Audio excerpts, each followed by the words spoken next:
Following the shadow of the total solar eclipse, a NASA astronaut returned safely from the space station, and our lunar-roving robot gets some new hardware. A few of the stories to tell you about this week at NASA. We provided extensive coverage of the April 8th total solar eclipse from various locations across North America as the moon's shadow traveled from Mexico, across the U.S. from Texas to Maine, and through parts of Canada.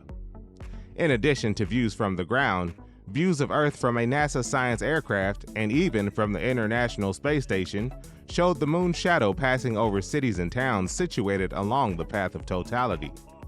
A total solar eclipse happens when the moon passes between the sun and Earth, completely blocking the face of the sun.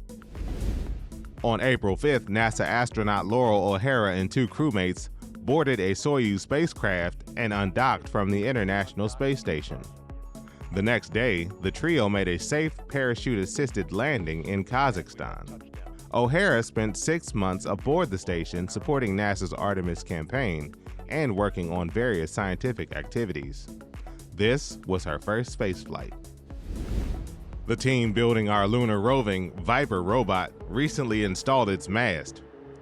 Rover drivers and researchers will use the suite of instruments affixed to the mast, along with several science payloads, to scout the South Pole region of the moon during the rover's upcoming mission. Viper seeks to help us better understand the origin of water and other resources in that region prior to sending astronauts to the moon as part of our Artemis campaign. NASA's DC-8 aircraft was welcomed back to the agency's Armstrong Flight Research Center recently after completing its final mission. As the largest flying science laboratory in the world, the DC-8 has been used to support the agency's airborne science missions since 1987.